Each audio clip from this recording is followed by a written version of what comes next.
प्रवेश कर चुके हैं हिंदी नॉवेल मास्टर की उस गुप्त दुनिया में, जहां कहानियां सिर्फ लिखी नहीं जाती,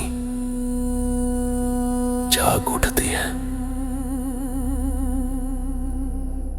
यहां हर छाया के पीछे एक रहस्य छिपा है,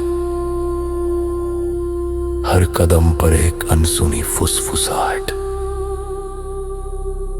और हर कहानी आपको उस अंधेरे दरवाजे तक ले जाती है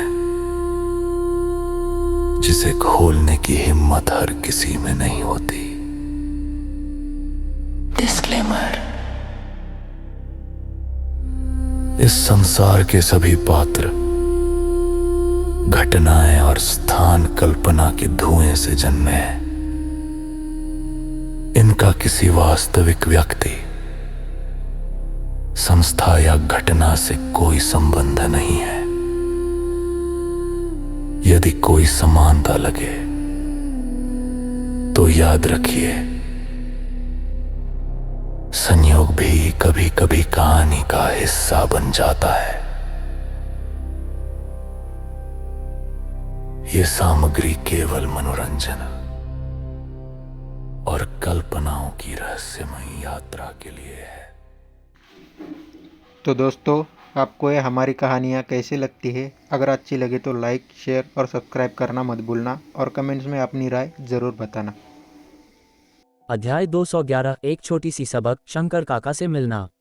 सिर्फ 7-8 मिनट बाद एक झुंड के झुंड मर्द दौड़ते हुए आए। कौन साला मेरे बच्चे को तंग करने की हिम्मत कर रहा है? बीच में खड़ा टैटू वाला आदमी गरजा, चेहरा पूरी तरह जंगली। क्या पीहू की बात होती है और मेरी नहीं?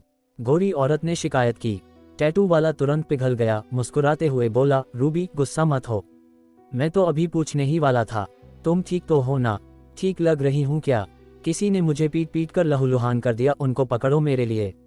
पापा, वो दबंग लड़की दौड़कर आए, रणवीर रायचंद के ग्रुप की तरफ इशारा करते हुए बोली, इन्होंने ही मुझे तंग किया। हरामी, मेरी बीवी और बेटी से पंगा, तुझे पता भी है मैं कौन हूँ?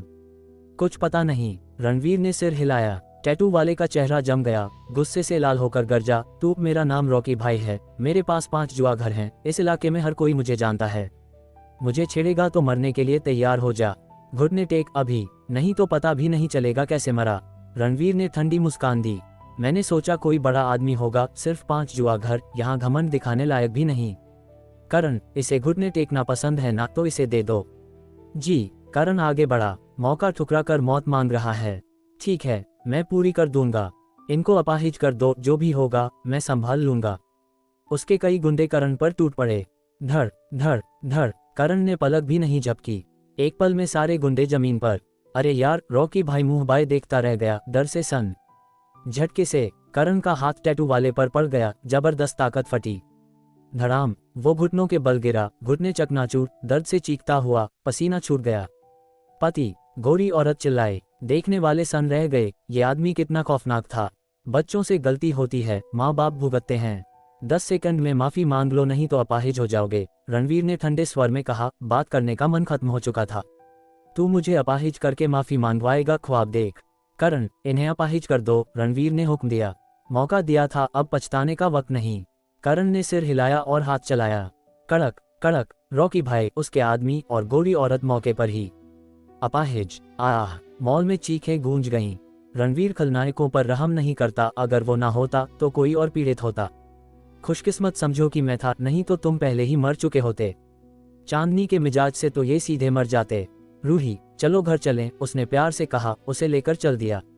मुझे अपना नाम बता, मैं तुझे तबाह कर दूंगा। रणवीर रायचंद। ठंडी आवाज पीछे रह गई। पूरा मॉल खामोश। अगले ही पल हंगामा मच गया। रणवीर रायचंद, ये तो सचमुच रणवीर रायचंद हैं। सिर्फ नाम से दिल धड़कने लगे। रॉकी भाई का ग्रुप पीला पड़ गया, बेहोशी छा गई। उन्होंने रुद्रधाम के मालिक को छेड़ दिया, सीधे आसमान में छुरा घोंप दिया। डरावना, मतलब वो छोटी लड़की रणवीर रायचंद की बेटी थी। हाय, छोटे बालों वाली औरत का ग्रुप हाँफ गया, डर से जान निकली। तू छोटी हरामन, रुद्रधाम मालिक की बेटी से क्यों उलझी? घर जाकर मार खाएगी। रॉकी भाई गरजा, दबंग लड़की फूट फूट कर रोने लगी। तभी एक औरत दौड़ती हुई आई, गुस्से में गालियां बकती हुई। तो रॉकी भाई, तू किसी और औरत के साथ चक्कर चला रहा है? हंगामा मच गया। उन्होंने चांदनी को किसी की रखेल कहा था, जबकि असली रखेल तो रूबी थी। कितनी विडंबना। रणवीर को इनसे कोई मतलब नहीं। खलनायक अपाहिज हो चुके, छोटी मोटी लड़ाइयों में उसकी रुचि नहीं। वो कार चला चुका था, सीधे घर नहीं गया। बीच में शंकर काका से मिलने रुका। शंकर काका, तुम ठीक तो हो? रणवीर, तू आ गया। शंकर काका खुशी से दौड़े। देख, अब मैं हवा जैसे चलता हूँ। वो हंस पड़े, कुछ दिन पहले की दयनीय हालत से कोसों दूर। बहुत अच्छा, रणवीर मुस्कुराया। रणवीर, अगर तू ना आता तो मैं खुद तेरे पास जाता। शंकर काका उसे अंदर खींच ले गए। कुछ हुआ क्या? रणवीर ने पूछा। पहले ये पुरानी शराब चख जो मैंने सालों से संभाल रखी है। शंकर काका ने टालते हुए कहा। पुरानी जार को प्यार से उठाया, मुहर हटाकर सूंघा। हवा की तरफ सुगंध फेंक कर बोले, कैसी लगी? खुशबूदार। रणवीर बोला। हाँ हाँ। शंकर काका खिल उठे। तू यहाँ है तो हम दोनों आज नशे में डूबेंगे।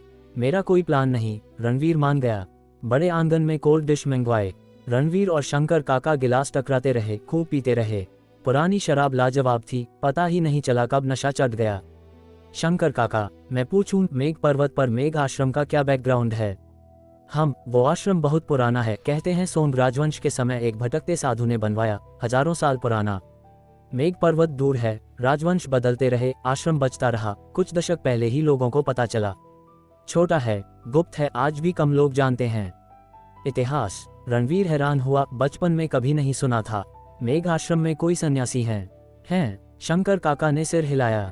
एक साधु वहां है जो सब कुछ जानते हैं। कुछ कहते हैं उन्होंने जादू भी किया है। मैंने सिर्फ अफवाहें सुनी। जो गए खाली हाथ लौटे। क्या वही होंगे जिनसे मैं मिला था? रणवीर सोच में पड़ गया, और पूछने पर कुछ नहीं मिला। शंकर काका को भी सिर्फ अफवाहें पता थीं, भरोसे लायक नहीं।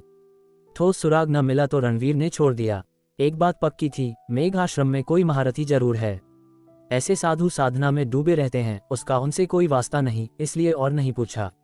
और पीते पीते रणवीर ने अचानक कहा, शंकर काका, अगर तुम चुप रहो तो मैं जल्दी जा रहा हूँ। शंकर काका पलक झपकाए। तुझे पता है मैं क्या कहने वाला हूँ? अध्याय 212, रोहाना ग्रुप की स्थापना।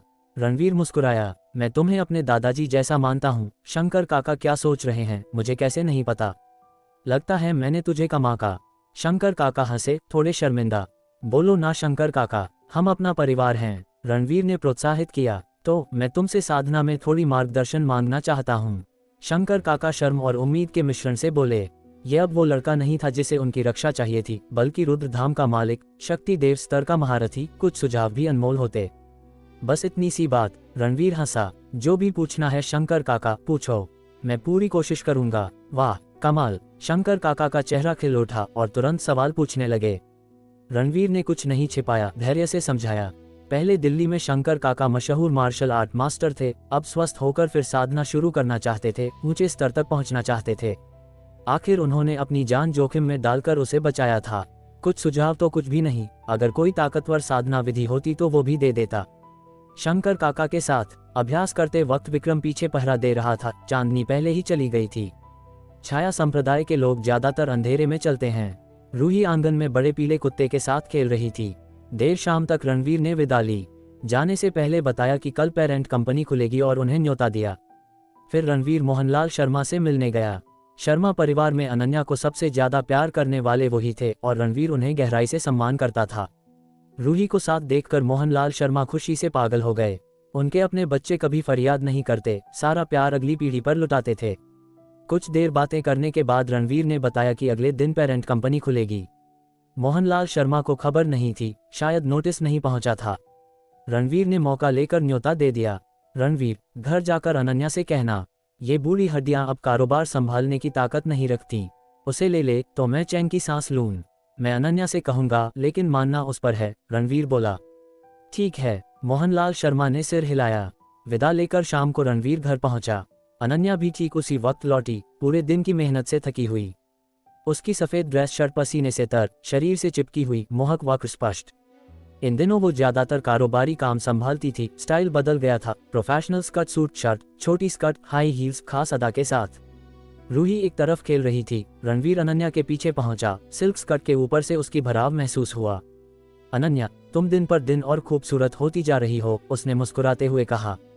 हाथ घूम रहे हैं। अचानक ऐसे बोलना कुछ चाहिए ना।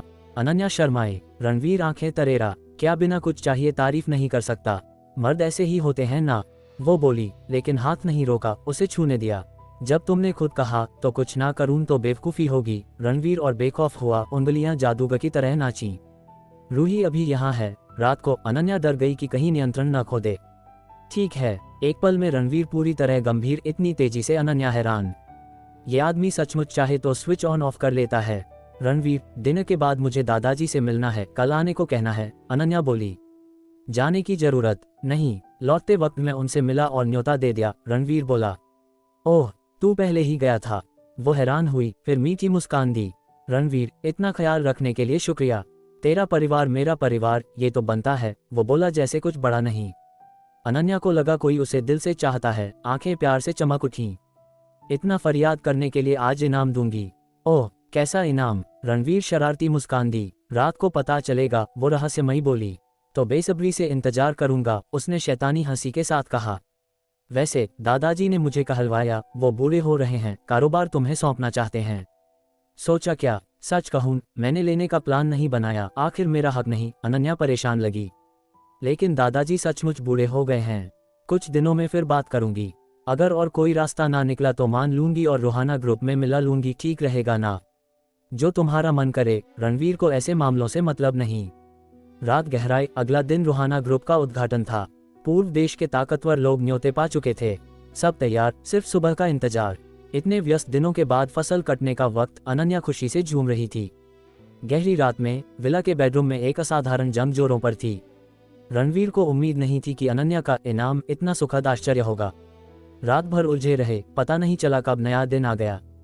दिल्ली हाई टेक पार्क में एक अकेला ऑफिस बिल्डिंग लाल रंग से सजा था। ये भविष्य में रोहाना मुख्यालय बनेगा। रोहाना ग्रुप की स्थापना समारोह यहीं हुआ। छत से कई बैनर लटक रहे थे, हर एक पर पूर्व देश के टॉप उद्यमों और बड़े लोगों की बधाई। यहाँ तक कि पूर्व देश के मार्क्विस ने भी बैनर भिजवाया और खुद आए। रोहाना ग्रुप की स्थापना का मतलब पूर्व देश में एक सुपर बड़ा उद्यम जो लाखों नौकरियां देगा। प्रांतीय मार्क्विस हो या दिल्ली का गवर्नर, सबको बड़ी उम्मीदें थीं और समारोह में आए। हर इंडस्ट्री के दिग्गज न्योते पर आए। माहौल भरा हुआ, शानदार। पूर्व देश के इतिहास में ऐसा भव्य आयोजन पहले कभी नहीं हुआ। लोगों के आने की एक और वजह रणवीर रायचंद से मिलना था। उनसे एक शब्द भी ज्यादा बोलना बड़ी बात होती, लेकिन रणवीर सार्वजनिक रूप से नहीं दिखे। आए तो थे, लेकिन साधारण दर्शक बनकर। उसके पास और भी बहुत काम थे। रायचंद परिवार को पुनर्जीवित करने के बाद सारे कारोबारी मामले अनन्या को सौंप दिए थे। रोहाना ग्रुप बनने के बाद अनन्या पूरी तरह जिम्मेदार, इसलिए रणवीर पर्दे के पीछे रहकर चुपचाप देखता रहा। चूंकि रणवीर छिपा रहा, दिन का पूरा स्पॉटलाइट अनन्या पर पड़ा।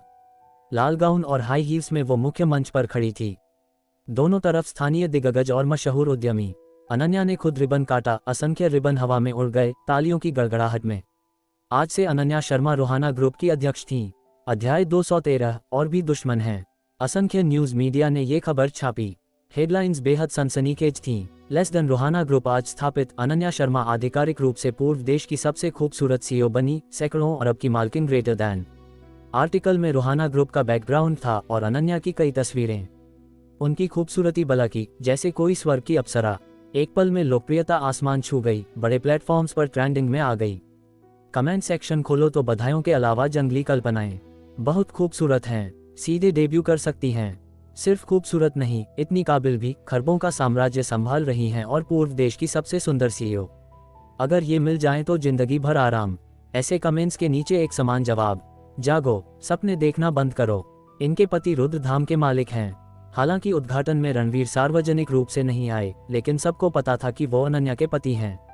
रायचंद परिवार पुनरुत्थान समारोह में रणवीर ने सभी कैमरों के सामने उन्हें पेश किया था। वीडियो अभी भी ऑनलाइन था, इसलिए राज नहीं था। बाहर वाले ये भी जानते थे कि अनन्या इतनी कम उम्र में 100 अरब का ग्रुप संभाल रही हैं, क्योंकि रायचंद परिवार के उद्योग उसके पीछे हैं। मंच पर चमकती अनन्या को देखकर रणवीर को बेहद सुकून मिला। वो तो दुनिया की चोटी पर खड़ा था, नाम और शोहरत से परे, लेकिन अनन्या ने बहुत दुख झेले थे। कुछ दर्जन दिन पहले तक वो रामपुर में टूटी झोंपड़ी किराए पर लेकर रूही को अकेले पाल रही थी। पैसे कमाने के लिए काम, रूही की बीमारी का इलाज और बाहर वालों की ताने। अब 100 अरब के ग्रुप की मालकिन बन गई। रणवीर का दिल हल्का हुआ। अनन्या, मैंने कहा था ना कि जो कर्ज मैंने तुम पर चढ़ाया, उसे जरूर उतारूंगा। मैं तुम्हें सिर्फ 100 अरब की सीईओ नहीं बनाना चाहता, दुनिया की चोटी पर खड़ा करके सूरज चांद की रोशनी में नहलाना चाहता हूं। रणवीर ने मन ही मन कहा। पूरा उद्घाटन समारोह बिना किसी गड़बड़ के चला। लेकिन कम लोग जानते थे कि कल ही रणवीर ने अकेले मेघ पर्वत पर देवलोक के 3 महान कालराजों को तबाह किया था और रुद्रधाम के भाइयों के साथ देवलोक की भेजी गई ताकतवर लाइनअप को पूरी तरह कुचल दिया था। ठीक उस कार्रवाई की वजह से आज रोहाना ग्रुप सफलतापूर्वक स्थापित हो सका। आज से पूर्व देश में रायचंद परिवार की हैसियत नई ऊंचाई पर पहुंच गई। समारोह सफल देखकर रणवीर चला गया। बाद के मामले अनन्या खुद संभाल लेगी। रायचंद परिवार के उद्योगों के मसले सुलझने के बाद उसके पास और काम थे। सबसे जरूरी था विक्रम की चोटें। वो अस्पताल विक्रम से मिलने गया। इन दिनों दिल्ली के डॉक्टरों के इलाज से उसकी ऊपरी चोटें ठीक हो रही थीं। अंदरूनी चोटें रणवीर ने संजीवनी विद्या से ठीक कर दी थीं। अब सिर्फ अपाहिज अंग बाकी थे। धाम मालिक, मुझे खबर मिली कि भाभी ने रोहाना ग्रुप स्थापित किया। अफसोस मैं वहां बधाई देने नहीं पहुंच सका। रणवीर को देखते ही विक्रम बोला, चेहरे पर हल्का अफसोस। सब ठीक चला, नहीं तो मैं सीधे यहाँ ना आता। तुम इन बातों की चिंता मत करो, तुम्हारा शरीर सबसे जरूरी है। रणवीर मुस्कुराया। विक्रम का ऐसा ख्याल रखना ही उसे सुकून देता था। धाम मालिक, चलने फिरने के अलावा मैं बिल्कुल ठीक हूँ। विक्रम खुशी से बोला, पहले वाली हालत से बिल्कुल अलग। आत्मविश्वास लौट आया था। अच्छा है। रणवीर ने सिर हिलाया, लेकिन मुझे अफसोस है कि देवलोक वाले हमला करेंगे और मैं लड़ नहीं पाऊंगा। कितनी शर्म की बात। विक्रम ने आह भरी। इन बातों की फिक्र छोड़ो, देवलोक वालों को मैंने कल ही नेस्तनाबूद कर दिया। रणवीर बोला। विक्रम की सेहत पर असर न पड़े इसलिए पहले हुक्म दिया था कि कोई भी ऑपरेशन की खबर उसे ना बताए जब तक वो खुद ना कहे, इसलिए विक्रम को कुछ पता नहीं था। देवलोक वाले सब खत्म। विक्रम हैरान, आंखें बाहर। और कल ही अगर धाम मालिक ना बताते तो कानो कान खबर ना मिलती। जानते हैं ना कि देवलोक ने जयपुर में एक जरूरी कालराज खोया था, इसलिए इस बार और भयानक लोग भेजे थे। सब मर गए। सचमुच अविश्वसनीय। धाम मालिक, 3 महान कालराज, 12 अंडरवर्ल्ड किंग्स। विक्रम अभी भी यकीन नहीं कर पाया, टटोलते हुए पूछा। सब मर चुके। रणवीर शांत स्वर में बोला। हाय। विक्रम ने जोर से सांस ली, आंखें अविश्वास से भरी। धाम मालिक, अगर देवलोक के बाकी लोगों को मारते तो उसे हैरानी ना होती, लेकिन 12 अंडरवर्ल्ड किंग्स में से हर एक रुद्रधाम के नाग राजा के बराबर था। शक्ति राजा स्तर चोटी की साधना। उन्हें धाम मालिक का मारना पहले से ही सनसनीखेज था। मुख्य बात 3 कालराज, सब शक्ति देव स्तर के, देवलोक में चोटी के लोग। एक व्यक्ति के नीचे, 10,000 के ऊपर। सिर्फ कालराज नाम ही सब बयान कर देता है। जब वो निकलते हैं तो नरक से निकले जैसे, सिर्फ जाने लेने के लिए। वो भी धाम मालिक के हाथों मरे, ये तो कल्पना से परे। धाम मालिक की ताकत पर शक नहीं, लेकिन झटका बहुत बड़ा था। मुझे सचमुच अफसोस है। अगर शरीर ठीक होता तो इस जंग में खुद शामिल होता। विक्रम को भारी पछतावा और जल्दी ठीक होने की ललक बढ़ गई। फिक्र मत करो, ये तो सिर्फ शुरुआत है। इस हार के बाद देवलोक और गुस्से में होगा। अगली टक्कर में पूरा देवलोक रुद्रधाम से सीधी भिड़ंत करेगा। तुम्हें जरूर मौका मिलेगा। रणवीर बोला। विक्रम दांत पीस लिए, आंखें लड़ाई की आग से जलने लगी। अगर देवलोक इतने लोगों की हार के बाद भी नहीं समझेगा तो सचमुच खुद को बहुत बड़ा समझता है। अगर देवलोक और रुद्रधाम सीधा टकराएंगे तो वो सचमुच रोमांचक होगा। बाहरी दुनिया की नंबर 1 ताकत, अंधेरे दुनिया के 3 महान निषिद्ध स्थानों में से एक। अगर पहली बार पूर्ण युद्ध हुआ तो पूरी दुनिया कांप जाएगी। सिर्फ सोचकर ही विक्रम के खून में उबाल आ गया। सिर्फ देवलोक नहीं, हमें और भी चोटी की ताकतों का सामना करना पड़ सकता है। रणवीर ठंडे स्वर में बोला। विक्रम की नजर तेज हुई। क्या धाम मालिक शक देश के नागपाल परिवार या रायली कैपिटल के पीछे रायली परिवार की बात कर रहे हैं? रणवीर ने सिर हिलाया। नागपाल परिवार शक देश का टॉप परिवार है, लेकिन रुद्रधाम के सामने कुछ भी नहीं। रायली परिवार भी वैसा ही, वो रुद्रधाम के असली दुश्मन बनने के लायक भी नहीं। विक्रम चौंका। रुद्रधाम के अभी सिर्फ 3 दुश्मन थे। देवलोक, शक देश का नागपाल परिवार, पश्चिम का रायली परिवार। देवलोक को छोड़कर अगर ये 2 नहीं तो और कौन? गुप्त घाटी, तमस संप्रदाय, वो तो पुरानी यादें हैं। रहस्य जल्दी खुल जाएगा। रणवीर रहस्यमयी बोला। विक्रम बेचैनी से, धाम मालिक, मैं अपाहिज हूँ, जल्दी बता दो ना। अध्याय 214 विजय भोज। तुम जानते हो कि अपाहिज हो तो फिक्र छोड़ो, पहले ठीक हो जाओ। जब असली जंग आएगी हमें तुम्हारी जरूरत पड़ेगी। रुद्रधाम के अष्टनाग राजा में एक भी कमी नहीं होनी चाहिए। रणवीर हंसते हुए बोला। मैं? विक्रम बोल ना सका। धाम मालिक दिलासा देते हैं, लेकिन जब दिल पर वार करते हैं तो सचमुच लगता है। धाम मालिक, ठीक होना चाहता हूं तो अकेले नहीं हो सकता। आपके बिना शायद कभी ठीक ना हो पाऊं। विक्रम रोने को तैयार। मैं जितनी जल्दी हो सके सामग्री जुटा रहा हूं, धैर्य रखो। रणवीर अस्पताल से निकला और करण को बुलाया। जिन जड़ी बूटियों के लिए कहा था, क्या प्रोग्रेस है? धाम मालिक, 120 में से 110 मिल गईं। बाकी 10 बेहद दुर्लभ हैं, आदमियों को जल्दी करने को कहा है। 110 पहले से। रणवीर संतुष्ट था, रफ्तार कमाल की थी। लेकिन विक्रम को जल्दी ठीक करने के लिए अभी भी काफी नहीं। और जोर लगाओ। जी। करण ने सिर हिलाया। फिर रणवीर ने आकाश से पूछा, कालनगर में कोई नई प्रोग्रेस? धाम मालिक, बहुत पुरानी बातें हैं, ट्रैक करना मुश्किल, लेकिन सुराग मिले हैं।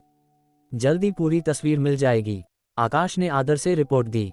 अच्छा, जैसे ही खबर मिले मुझे बताना। कालनगर का मामला साफ करना जरूरी था। ये पक्का कर सकता था कि दूसरी रायचंद मणि कहाँ है और दादाजी की आखिरी कालनगर यात्रा में क्या हुआ था। अनन्या देर रात लौटी। रणवीर को मैसेज मिला, विजय भोज अभी बाकी है, देर होगी, इसलिए वो रूही को लेकर बाहर डिनर कर आया। रात 9 बजे के करीब आंगन में हेडलाइट्स चमकी। अनन्या कार से लौटी, एक आदमी उतरा, स्कूटर लिया और चला गया। थोड़ी पी थी, इसलिए ड्राइवर रख लिया था। रणवीर उनके चरित्र को जानता था, इसलिए आदमी देखकर भी परवाह नहीं। रणवीर, अभी जाग रहे हो? अनन्या बैग पकड़े, हील्स में लड़खड़ाती हुई आई। तुम ना लौटो तो नींद कैसे आए? उसने सहारा दिया और बैग लिया। इंतजार करने के लिए शुक्रिया, वो मुस्कुराए, आंखें प्यार से भरी। कहाँ? तुम तो पूरे दिन कंपनी खोलने में लगी रही, लेकिन अब रूहाना ग्रुप बन गया, सब कुछ इसके लायक था। वो सोफे पर गिर पड़ी, संतुष्ट। हल्की शराब की खुशबू और नाजुक सुगंध मिलकर ताजगी दे रही थी। खूब पी ली। भोज के बाद लौटने वाली थी, लेकिन कुछ यूनिवर्सिटी के सहपाठी आ गए, इसलिए थोड़ी पी।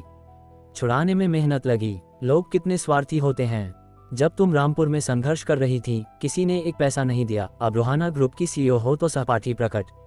रणवीर, आज वाले सहपाठी बुरे नहीं थे। एक के परिवार का पूर्व देश में अच्छा कारोबार है, यहाँ बिजनेस पर आया है, रूहाना ग्रुप के बारे में सुना और सहयोग करना चाहता है, मौका हो सकता है। कंपनी के मामले तुम जैसा चाहो संभालो, बस याद रखना कारोबार में हर किसी से सावधान रहना, पुराने दोस्त हो या अजनबी। उसने बहुत देखा था, उनकी बुद्धि पर भरोसा था, लेकिन दयालुता से डर था कि कोई फायदा ना उठा ले। समझ गई, वो आज्ञाकारी बच्ची की तरह बोली। थोड़ी देर बाद पूछा, रूही कहाँ है? अब तक सो गई होगी। अच्छा, वो रिलैक्स हुई। सब सेट हो गया, कल से रूहाना ग्रुप नया अध्याय शुरू। आज रात इनाम चाहिए। उसकी लुभावनी आवाज और चमकती आंखें प्यार से भरी थीं। फिर वो हैरान, इन दिनों वो बहुत सक्रिय थीं। पसंद नहीं। वो पास आए और उसकी गोद में बैठ गई। लंबी जेड जैसी टांगें लटक रही थीं, 6 सेंटीमीटर की सिल्वर हील्स अभी भी पैर की उंगलियों पर अटकी थीं, हिलोरे ले रही थीं। अगर बाहर वाले इस लुभावनी बेहद नारी वाली अनन्या को ऐसे देखते तो जलन से मर जाते। पसंद तो है, बस डर है तुम सहन ना कर पाओ। वो शैतानी मुस्कान दी। दूसरी औरतों में रुचि नहीं थी, दिल में सिर्फ अनन्या थी। उनकी लुभावनी हरकत से अंदर आग भड़क उठी। उसे पास खींचा, नर्म कमर हड्डी रहित लगी। तभी फोन बज उठा, माहौल टूट गया। उसने निकाला, अज्ञात नंबर।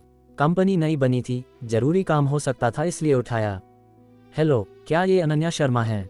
आकर्षक पुरुष आवाज आई। आप कौन? डिनर भूल गईं? कबीर मेहता बोल रहा हूँ, वो मजाकिया लहजे में बोला। कबीर मेहता, माफ करना, आवाज नहीं पहचानी।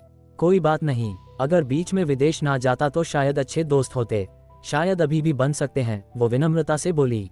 तो फोन क्यों? बस देख रहा था कि थोड़ी पीने के बाद सुरक्षित घर पहुंची या नहीं। शुक्रिया, घर पहुंच गई। देर हो रही है, कुछ और नहीं तो आराम करूं।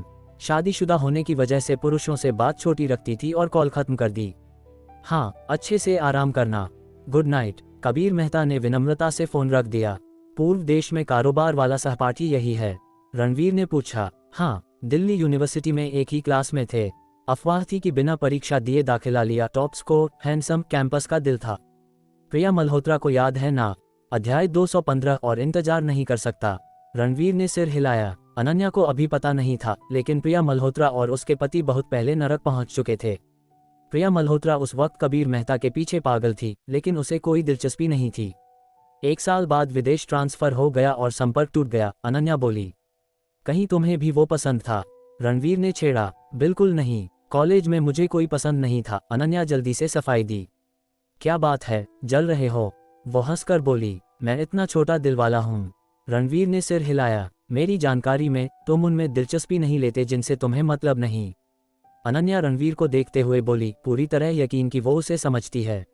मैंने उसे कभी मिला नहीं, लेकिन तुमने जो बताया उससे लगता है वो आम नहीं। डर है बाद में तुम उसके साथ पार्टनरशिप करो, कहीं खेल ना जाए। रणवीर ने चेताया। उसका अनुभव गहरा था, बिना मिले भी शब्दों से व्यक्ति पढ़ लेता था। उसे एक अजीब सी फीलिंग आ रही थी, बिल्कुल अच्छी नहीं। चिंता मत करो, मैं सावधान रहूंगी। अभी सिर्फ शुरुआती बात हुई है, अगर वो भरोसे लायक नहीं निकला तो काम नहीं करूंगी। लेकिन स्कूल में वो काफी भरोसेमंद था और इस बार मिलकर भी ठीक लगा। अनन्या बोली, ठीक है, जैसा तुम्हारा मन। रणवीर ने और नहीं कहा। सिर्फ वो जानता था कि लोग बदलते रहते हैं। स्कूल में कैसा था वो अब का प्रतिनिधित्व नहीं करता। जो अपने मूल स्वभाव पर कायम रहते हैं वो बहुत कम होते हैं। बस, और जलन मत दिखाओ, मैं सिर्फ तुम्हारी हूँ। अनन्या ने रणवीर की गर्दन में बाहें डाली और गाल पर चूमा।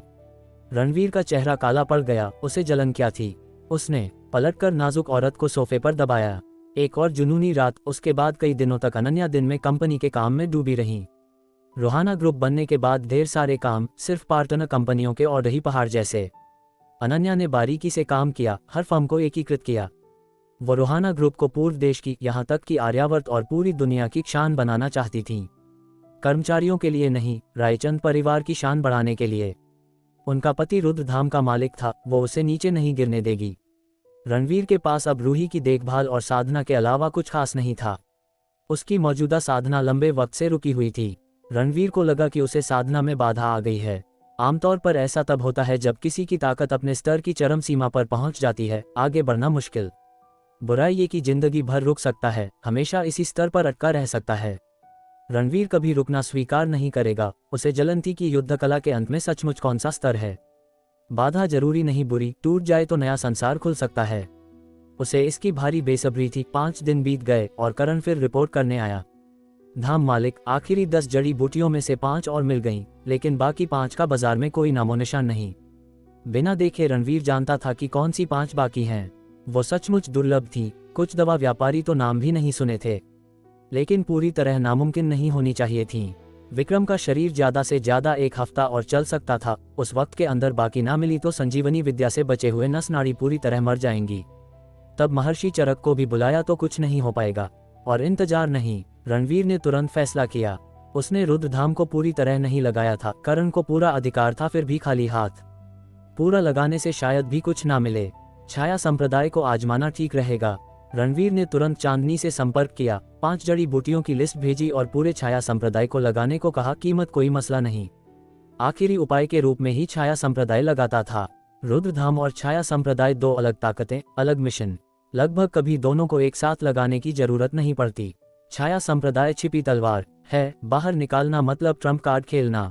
विक्रम के लिए रणवीर के पास कोई चारा नहीं था। चांदनी को हुक्म देने के बाद रणवीर ने सोचा और जोड़ा, हेमंत वाडिया को मेरे लिए ढूंढो, कहो मैं उससे मिलना चाहता हूँ। छाया संप्रदाय पहले से लगा था तो दूसरे रास्ते आजमाने में हर्ज नहीं। सारी जड़ी बूटियां 1 हफ्ते में मिलनी चाहिए थीं। जी हजूर, करण ने जवाब दिया और तुरंत चला गया। 1 दिन बाद दिल्ली में यमुना नदी किनारे एक टी हाउस में रणवीर खिड़की के पास बैठा चाय पीता और नदी का नजारा देख रहा था। खटखट, दरवाजे पर अचानक दस्तक। अंदर आओ, रणवीर बोला। चर लकड़ी का दरवाजा खुला। करण पहले अंदर आया। धाम मालिक, वो आ गया। वो हट गया और पीछे से एक मोटा मध्यम आयु का आदमी मुस्कुराता हुआ हाथ जोड़कर बोला, युवा मालिक रायचंद को नमस्कार। शुक्रिया अध्यक्ष वाडिया, आपको यहाँ बुलाना आसान नहीं था। रणवीर मुस्कुराया। अरे युवा मालिक रायचंद, क्या बात कर रहे हैं, आपके न्योते का सम्मान है। हे। हेमंत वाडिया ने नीचा रुख रखा। हरिपुर की मोटी लहजे में मांडरिन बोला। बैठिए, रणवीर ने इशारा किया। जरूर। हेमंत वाडिया दौड़कर चाय टेबल पर बैठ गया। रणवीर के सामने बैठना उसे बेहद नर्वस कर रहा था। ये सिर्फ रायचंद परिवार का युवा मालिक नहीं, रुद्रधाम का मालिक था। कौन ना डरेगा। रणवीर ने कुछ नहीं कहा। चाय की केतली उठाई और हेमंत वाडिया के लिए 1 कप डाला। लीजिए। बहुत शुक्रिया युवा मालिक रायचंद। रुद्रधाम मालिक का खुद चाय डालना सम्मान से ज्यादा था। हेमंत वाडिया ने दोनों हाथों से कप पकड़ा और घूंट भरा। बढ़िया चाय, कितनी सुगंध। हेमंत वाडिया ने तुरंत चापलूसी शुरू की। हेमंत वाडिया की कॉमिकल अदा देखकर रणवीर की होंठों पर हल्की मुस्कान आई। सच कहूं, आज आपको बुलाया क्योंकि एक छोटी सी मदद चाहिए। हेमंत वाडिया का चेहरा तुरंत गंभीर। क्या मैं पूछ सकता हूं कि युवा मालिक रायचंद की ताकत से परे क्या हो सकता है। कोई बड़ी बात नहीं, बस जल्दी चाहिए। रणवीर शांत बोला। हेमंत वाडिया की आंखें घूमी। बात समझ गया। लगता है लड़ाई की बात नहीं तो मैं बेकार होता। हे। बिल्कुल नहीं, रणवीर बोला। मुझे कुछ जड़ी बूटियां चाहिए। आपके उस क्षेत्र में अच्छे संपर्क हैं, इसलिए आपसे ढूंढने में मदद मांगी। सिर्फ जड़ी बूटियां ढूंढनी हैं। हेमंत वाडिया थोड़ा हैरान। बात छोटी लगी, लेकिन रणवीर की ताकत से कैसे नहीं मिल सकती। पहले बता सकते हैं कौन सी जड़ी बूटियां हैं। रणवीर ने इशारा किया। करण आगे बढ़ा और एक कागज थमाया। नाम साफ लिखे थे। अध्याय 216, आखिरी सामग्री। बैंगनी बांस फीनिक्स तरल, नॉर ड्रैगन शाखा। वो मांडरिन में मुश्किल से पढ़ रहा था, कुछ अक्षर तो पहचान भी नहीं रहा था। युवा मालिक रायचंद, ये दवाई सामग्री मैंने कभी सुनी भी नहीं, इसलिए तो आपके पास आया, रणवीर बोला। हेमंत वाडिया ने सोचा, सच कहूं, युवा मालिक रायचंद का कहना छोटी मदद है, सिर्फ दवाई सामग्री ढूंढनी। मुझे बहुत खुशी है मदद करने में, लेकिन ये दवाई सामग्री बहुत अजीब है। मैंने इतनी नीलामियां की हैं, काला बाजार में दवाई गोलियां और सामग्री से काम किया, फिर भी कभी सुनी नहीं। डर है कि ढूंढ ना पाऊं। जितना हो सके कोशिश करो, कितनी भी कीमत हो मैं दूंगा, रणवीर बोला। ठीक है, जब युवा मालिक रायचंद ने कहा है तो मैं पूरी कोशिश करूंगा। हेमंत वाडिया ने दांत पीसे और बोला, शुक्रिया अध्यक्ष वाडिया मदद के लिए। मैं चाय से शराब की जगह टोस्ट करता हूँ। रणवीर ने चाय का कप उठाया। ऐसा मत कहिए कि मदद, मैं तो युवा मालिक रायचंद के लिए काम कर रहा हूँ। हेमंत वाडिया ने कूटनीति से कहा। जल्दी से कप उठाया, रणवीर से टकराया और एक घूंट में खाली कर दिया। तो आपकी खबर का इंतजार करूंगा, रणवीर बोला। ठीक है। हेमंत वाडिया ज्यादा नहीं रुका और विदा ले ली। धाम मालिक, क्या हेमंत वाडिया सचमुच ढूंढ पाएगा? करण को शक था। उसकी नज़र में ये सिर्फ अंडरवर्ल्ड का पुराना लोमड़ी था, सट्टा कारोबार करता, असली ताकत कुछ नहीं। कभी कभी ऐसी चीजें ढूंढने के लिए हेमंत वाडिया जैसे लोग चाहिए होते हैं। हर तरह के लोगों से घुलते मिलते हैं, अपने संपर्क होते हैं। एक और मौका होना बेहतर है कोई ना होने से, रणवीर बोला। विक्रम के अंक सिर्फ एक हफ्ता और चल सकते हैं, जल्दी करनी होगी। ... आने वाले दिनों में रणवीर घर पर रहा, चुपचाप खबर का इंतजार करता रहा। मेघ पर्वत पर देवलोक की बड़ी लाइनअप को नेस्तनाबूद करने के बाद से देवलोक शांत और खामोश था। उस बदले को निगलना उनके लिए नामुमकिन, जरूर अगली साजिश रच रहे होंगे। जैसा पहले विक्रम से कहा था, अगली बार देवलोक सिर्फ कुछ लोग नहीं भेजेगा, पूरी ताकत से रुद्रधाम से टकराएगा। तब रुद्रधाम से सीधी भिड़ंत होगी। रणवीर दिल में जानता था कि मौजूदा शांत दिन सिर्फ अस्थायी हैं और जल्दी ही असली तूफान आएगा। दुश्मन सिर्फ देवलोक नहीं, और भी डरावनी ताकतें हैं। ... 3 दिन बीते और पहले अच्छी खबर छाया संप्रदाय से आई। 3 सामग्री पहले से मिल चुकी थीं, अब सिर्फ 2 बाकी और 4 दिन बचे हैं। उम्मीद है और अच्छी खबर आएगी, रणवीर ने दिल में प्रार्थना की। लेकिन अगले 3 दिनों में छाया संप्रदाय से कोई नई खबर नहीं। सिर्फ एक दिन बचा। रणवीर का माथा सिकुड़ गया। 2 सामग्री अभी भी गायब और हेमंत वाडिया से कोई खबर नहीं, वहां उम्मीद कम थी। सोचा नहीं था कि ये दवाई सामग्री अब बाजार में इतनी मुश्किल से मिलेंगी, रणवीर माथा सिकुड़ा। ये उसने शुरू में सोचा नहीं था। 120 दवाई सामग्रियों में से कुछ दुर्लभ थी, लेकिन नामुमकिन नहीं तो शुरू से सिर्फ करण को लगाता और दूसरे रास्ते नहीं सोचता। अप्रत्याशित रूप से सिर्फ मुश्किल नहीं, बाजार में पूरी तरह गायब। चांदनी की पहले की रिपोर्ट के मुताबिक पिछले 1-2 साल में बाजार की कई दुर्लभ दवाई सामग्रियों को एक रहस्यमयी ताकत ने खरीद लिया है। मात्रा पहले से कम थी और खरीद लिए जाने से पूरी तरह स्टॉक खत्म, ऊंची कीमत पर भी नहीं मिलती। अचानक कोई इन सारी दवाई सामग्रियों को क्यों खरीद रहा होगा? रणवीर समझ नहीं पाया और जांचने का कोई रास्ता नहीं। 7वें दिन तक भी कोई खबर नहीं। रणवीर अस्पताल गया। विक्रम का मिजाज अच्छा था, लेकिन रणवीर ने उसके अंगों की जांच की। जैसा सोचा था, संजीवनी विद्या से बची नस नाड़ियों की जीवनी ताकत तेजी से खत्म हो रही थी। विक्रम की चोटें बहुत गंभीर थीं। रणवीर की संजीवनी विद्या दोबारा नहीं लगाई जा सकती थी, नहीं तो विक्रम का शरीर सहन नहीं कर पाता और पहले से बुरी हालत सीधे खाई में चली जाती। सिर्फ हथेली से जबरदस्त प्राण शक्ति डालकर थोड़ी देर और टिकाया जा सकता था, जैसे गिरते ढांचे पर एक और रस्सा बांधना। लेकिन असर ज्यादा नहीं। कुछ और दिन तो टल सकता था, लेकिन मौजूदा हालत से तुलना नहीं। यह आखिरी अच्छा वक्त था। धाम मालिक, दवाई सामग्री मिल गई? विक्रम ने पूछा, शरीर ठीक करने को बेताब। फिक्र मत करो, जल्दी पूरी हो जाएंगी, रणवीर ने दिलासा दिया। सच बताने की हिम्मत नहीं हुई, डर था विक्रम हार मान लेगा। तभी अचानक मैसेज आया और उसकी आंखों में हैरानी चमकी। तुरंत विक्रम से बोला, विक्रम, लगभग सब तैयार है, मैं बाद में आऊंगा। अलविदा कहकर जल्दी में निकल गया। वही यमुना किनारे का टी हाउस। जब रणवीर पहुंचा, हेमंत वाडिया पहले से अंदर था। ढूंढ ली? रणवीर ने अंदर घुसते ही सीधा पूछा। युवा मालिक रायचंद, जिन 5 दवाई सामग्रियों की जरूरत थी उनमें से 4 मैंने ढूंढ ली। देखिए, 4 लगभग काफी, रणवीर ने सोचा। अगर इनमें से 2 अभी गायब वाली हों तो सब जुट जाएंगी। हेमंत वाडिया ने बात खत्म की और एक बॉक्स खोला, जिसमें 4 अजीब दवाई सामग्रियां अलग अलग हिस्सों में रखी थीं। रणवीर ने नजर डाली और पाया कि इन 4 में से 3 छाया संप्रदाय वाली से ओवरलैप कर रही थी, सिर्फ एक काम की थी। मतलब सिर्फ आखिरी दवाई सामग्री बाकी थी। उसका दिल डूब गया। रणवीर के चेहरे का रंग देखकर हेमंत वाडिया तुरंत घबरा गया और जल्दी बोला, युवा मालिक रायचंद, मैंने पूरी कोशिश की, सिर्फ ये 4 ढूंढने के लिए पता नहीं कितनों से संपर्क किया, कुछ से तो गिड़गिड़ाया भी। तुम्हें दोष नहीं दे रहा, रणवीर उदासीन बोला। ये सुनकर हेमंत वाडिया ने राहत की सांस ली, माथे का पसीना पोंछा और बोला, युवा मालिक रायचंद, अगर कुछ साल पहले ढूंढते तो मैं पूरी मदद कर देता। अब बाजार में बहुत कम हैं, सब खरीद लिए गए हैं। किसने? रणवीर ने पूछा। 2 साल पहले एक रहस्यमयी विदेशी उद्यम ने दुनिया भर में दुर्लभ दवाई सामग्रियां जोर शोर से खरीदनी शुरू की। कहते हैं अरबों खर्च किए, लेकिन मकसद पता नहीं, हेमंत वाडिया बोला।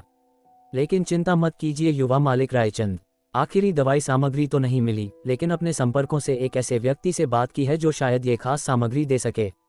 कौन है? कहाँ है? रणवीर ने तुरंत पूछा। वो दिल्ली में ही है, मैंने पहले से मिलने का इंतजाम कर लिया है और वो मान गया है। अगर युवा मालिक रायचंद फ्री हैं तो मेरे साथ चल सकते हैं। अगर मुझे ना दे तो रुद्रधाम मालिक होने के सम्मान में शायद आपको दे दे, हेमंत वाडिया बोला। ठीक है, रणवीर ने तुरंत सिर हिलाया। पलों बाद टी हाउस से एक कार निकली, सीधे मिलने की जगह की ओर। 40 मिनट बाद कार एक निजी वाइनरी पर पहुंची, दिल्ली इकोलॉजिकल सीनिक एरिया के पास, दिल्ली के अमीर इलाकों में से एक। सुंदर माहौल और शहर के केंद्र के पास होने से कई रियल एस्टेट कंपनियों ने यहाँ विला बनाए जहाँ सिर्फ अमीर रह सकते हैं। यहाँ वाइनरी का मालिक होना और भी खास। वाइनरी के प्रवेश पर 2 बॉडीगार्ड पहरा दे रहे थे। हेमंत वाडिया ने मकसद बताया तो दोनों ने अंदर जाने दिया। अंदर घुसे तो पता चला कितनी बड़ी है, यहाँ तक कि गोल्फ कोर्स भी था। रणवीर और उनके ग्रुप के कार से उतरते ही वाइनरी प्रवेश से एक औरत निकली, सफेद कढ़ाई वाली चेओंगसम में, 30 के करीब उम्र, खूबसूरत, सुडौल शरीर और शालीन अदा, जियांगनान सुंदरी की छटा। आप युवा मालिक कबीर से मिलने आए हैं ना? औरत ने मुस्कुराते हुए पूछा, आवाज मधुर। युवा मालिक कबीर? ये सुनकर रणवीर की आंखें चमकीं। अध्याय 217, कबीर मेहता। इतना बड़ा संयोग तो नहीं हो सकता ना? रणवीर रायचंद ने सिर हिलाया, ज्यादा दिमाग नहीं लगाया। रास्ता दिखाए खूबसूरत दीदी, हेमंत वाडिया ने हंसते हुए कहा। ठीक है जनाब, लोग मेरे साथ चलिए, कमीज वाली महिला ने मुस्कुराते हुए कहा और फिर अपनी बर्फ सी सफेद भुजा आगे बढ़ाई जो कमल की डंठल जैसी थी, सबको अंदर आने का इशारा करते हुए। उसकी उंगलियां लंबी और पतली थीं, नीले रंग की नेल पॉलिश लगी हुई जो उसकी नीली कमीज से बिल्कुल मेल खाती थी। हर छोटी छोटी बात से लगता था कि ये महिला कितनी नफासत पसंद है, मानो किसी बड़े घराने की नवाबजादी हो। हल्की नीली हाई हील्स पहने, पीछे से देखने पर उसकी सीधी टांगें सीढ़ियां चढ़ती तो फिटेड कमीज उसकी कमर को और भी लुभावना बनाती थी। मगर रणवीर रायचंद और करण ने आंखें तक नहीं उठाईं। हेमंत वाडिया भी बिल्कुल बेपरवाह थे। लगता था इस बुजुर्ग का इरादा बिल्कुल साफ है। कमीज वाली दीदी के पीछे पीछे सब वाइनरी के अंदर पहुंचे, एक बड़े हॉल में। सजावट बहुत शास्त्रीय थी, दिखावा नहीं, मगर हर कोने में अमीरी झलकती थी। फर्श पर बिछा कालीन पूरा इंपोर्टेड था, मोटा और मुलायम। दरवाजे पर रखा फूलदान भी विदेशी, जैसे कोई कलेक्शन पीस हो। विशाल हॉल में चारों तरफ शेल्फ्स लगे थे जिन पर रंग बिरंगी रेड वाइन की बोतलें सजी थीं। बीच में एक लंबी टेबल थी, उस पर भी कुछ रेड वाइन और नक्काशीदार वाइन के बर्तन रखे थे। एक सज्जन पुरुष वाइन चख रहे थे। सबको आता देख वे तुरंत मुड़े। मीरा दीदी, युवक कबीर, मेहमान आ गए हैं, मीरा दीदी ने विनम्रता से कहा। युवक कबीर की नजर रणवीर रायचंद और बाकियों पर पड़ी। युवक कबीर, हेमंत वाडिया खुलकर आगे बढ़े और हाथ मिलाया।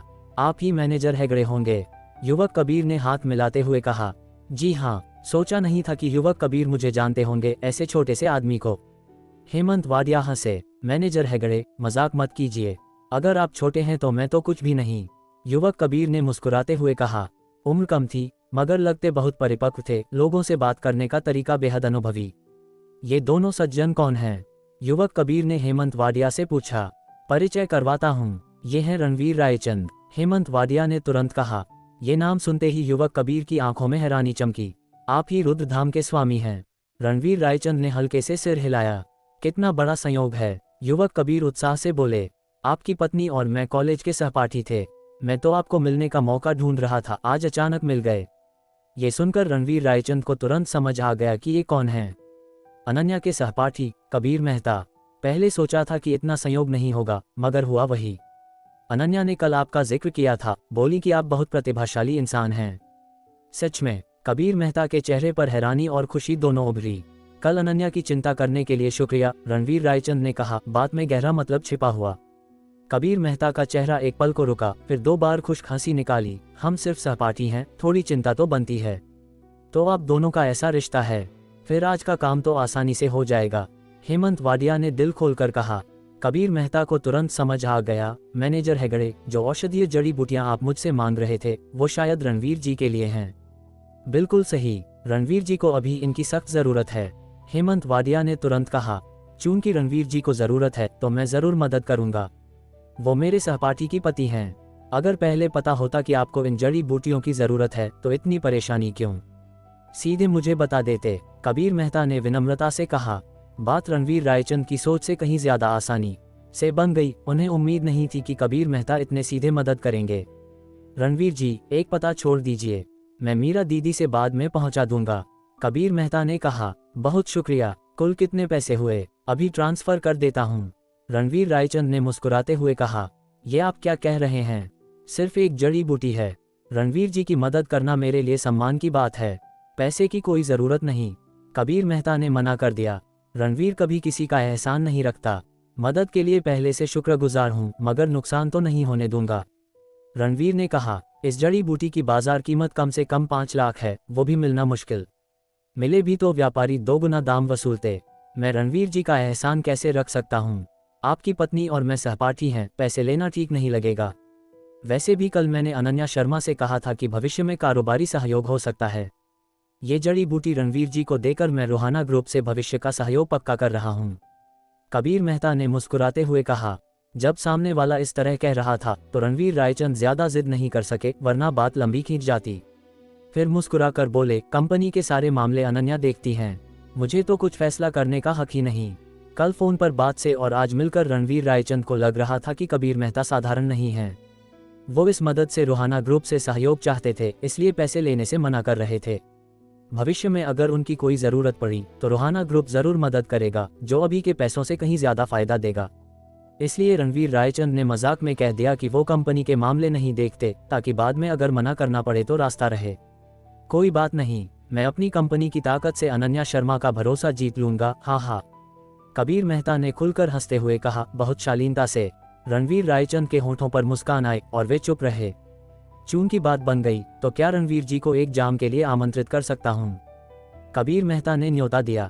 जरूर, रणवीर रायचंद ने सिर हिलाया। सामने वाले ने आखिरी औषधि दिलवाई थी तो उनका मान रखना बनता था। रणवीर जी का मान रखने के लिए शुक्रिया। कबीर मेहता खुशी से बोले। सबको साथ लेकर वे रेड वाइन की बोतलों की उत्पत्ति बताने लगे और जहां कोई नामी बोतल मिली मीरा दीदी से लाने को कहा और सबको चखने को दिया। युवक कबीर जिस धंधे में है वो रेड वाइन से जुड़ा है क्या? बातों बातों में रणवीर रायचंद ने पूछा। नहीं, ये वाइनरी निजी है, मेरे पिताजी ने बहुत पहले यहाँ बनवाई थी, विदेश जाने के बाद मीरा दीदी को सौंप दी। इस बार मैं पूर्व देश आया तो रास्ते में देखने चला आया। कबीर मेहता ने बताया। जो धंधा मैं कर रहा हूँ वो दवा से जुड़ा है, पारिवारिक कारोबार। पिताजी और कुछ बड़े अधिकारियों ने कुछ साल पहले एक योजना शुरू की, दुनिया की गंभीर बीमारियों को जीतने की। इसलिए दुनिया भर से औषधीय सामग्री इकट्ठा कर रहे हैं शोध के लिए। इस क्षेत्र में कुछ तरक्की हुई है, अगर अंत में कामयाबी मिली तो दुनिया भर के मरीजों के लिए बड़ा वरदान होगा। कबीर मेहता ने उम्मीद भरी आवाज में कहा। युवक कबीर का दिल दुनिया के लिए धड़कता है, ये सचमुच काबिले तारीफ है। हेमंत वाडिया ने तारीफ की। सिर्फ ये सामग्री इकट्ठा करने में ही अरबों खर्च हो गए, शोध में भी भारी निवेश और सफलता की गारंटी भी नहीं। रणवीर रायचंद ने कोई राय नहीं दी। कबीर मेहता व्यापारी हैं, उनके पिता और भी बड़े व्यापारी। व्यापारी कभी मुफ्त में इतना पैसा नहीं लगाते कि मरीजों के लिए दवा बनाएं। अच्छा इरादा हो भी तो दवा बनने के बाद पैसा कमाने का वक्त आएगा। शुरुआती निवेश वापस लेंगे, मरीजों को मुफ्त में थोड़े देंगे। ये मूलतः कारोबार था। कबीर मेहता को इसे इतना नेक और महान बताने की जरूरत नहीं थी। अध्याय 218 औषधि गोली सफलतापूर्वक शोधित हुआ। कुछ देर और बातें करने के बाद रणवीर रायचंद जाने को तैयार हुए। जाने से पहले अचानक बोले, युवक कबीर, यहाँ कुछ बोतलें मुझे बहुत पसंद आईं। कौन कौन सी? कबीर मेहता ने पूछा। रणवीर रायचंद ने उंगली से इशारा किया। सब महंगी बोतलें थीं, जिनका जिक्र कबीर ने पहले किया था, कुल लगभग 8 लाख की। मीरा दीदी, ये रणवीर जी के लिए पैक कर दो। कबीर मेहता ने बिना पलक झपकाए सीधा हुक्म दिया, बड़ी दरियादिली दिखाते हुए।